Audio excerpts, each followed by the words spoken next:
Mais sa soif de vengeance n'est pas encore assouvie. Car Olga envoie un nouveau message aux Drevliens qui ne savent toujours pas ce qui est advenu de leurs 2 précédentes délégations.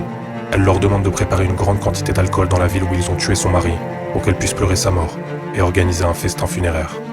Elle s'y rend avec un petit groupe armé, et pleure Igor comme elle l'avait annoncé. Les Drevliens assistent à ce spectacle.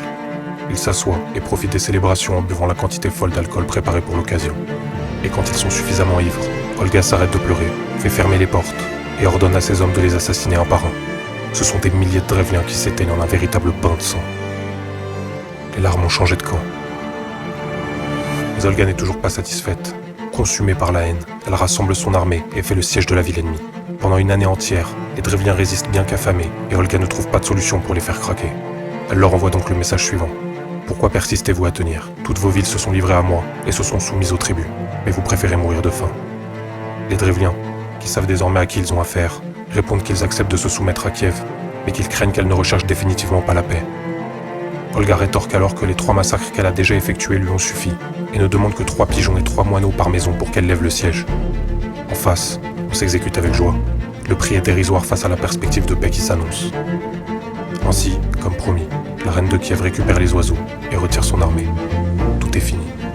Seulement, alors qu'ils s'éloignent de la ville ennemie, la nuit tombe, et Olga fait arrêter ses hommes. Elle ordonne de faire attacher un petit bout de tissu et du soufre à la patte de chaque oiseau, puis d'y mettre le feu. Et les volatiles, remplissant leur fonction primaire, s'envolent en direction de leur habitat. C'est une nuée de flammes oranges qui décore le sombre horizon, s'approchant de la ville où les habitants ne comprennent pas ce qu'ils voient jusqu'à ce qu'il soit trop tard. Tous les oiseaux reviennent se poser dans leur maison, mettant le feu à la cité entière sans que rien ne puisse être fait pour l'éteindre. Olga observe la ville d'un peuple innocent mourir uniquement parce qu'elle le désire. Elle entend les cris de souffrance se répandre dans la nuit, observant ce véritable brasier géant comme on se réchauffe au coin d'une cheminée. La voilà enfin satisfaite.